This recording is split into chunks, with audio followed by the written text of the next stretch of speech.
নন্দীগ্রামে বিজেপি নেত্রীর বাড়ি লাগোয়া রাস্তার ধারে বোমা ঘিরে চাঞ্চল্য। তমলুক সাংগঠনিক জেলা কমিটির মহিলা মোর্চার নেত্রী মামনি জানার বাড়ির সামনে রাস্তার ধারে সকালে একটি তাজা বোমা পড়ে থাকতে দেখেন স্থানীয় বাসিন্দারা। মামনি জানার অভিযোগ, গত 8ই ডিসেম্বর নন্দীগ্রামের কাঞ্চননগরে সমবায় ভোটের দিন বোমাবাজিতে তিনি আহত হয়েছিলেন। সেই বিষয়ে তিনি তৃণমূল নেতা কর্মীদের বিরুদ্ধে নন্দীগ্রাম থানায় অভিযোগ দায়ের করেন। সেই মামলা তুলে নেওয়ার জন্য এইভাবে বোমা রেখে ভয় দেখাচ্ছে তারা, যদিও সেই অভিযোগ অস্বীকার করেছে তৃণমূল। গতকাল রাত 12টায় আমরা সবাই ঘুমিয়ে পড়ছি, হঠাৎ মাত্র আওয়াজ পাওয়া যায়।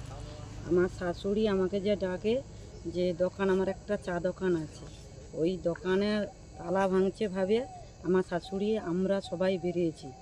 এসে দেখি দুজন মোটর বাইকে কালো কাপড় মুখে বাঁধা এইখানে দাঁড়িয়েছিল। আমরা যা বেরিয়ে এসছে দেখে ওরা পালিয়ে যায়, মহেশপুরের দিকে পালিয়ে যায় আমাদেরকে দেখে।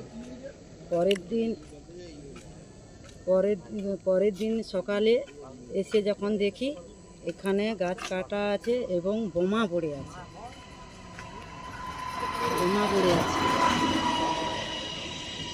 এটা কে করতে পারে মনে হয়?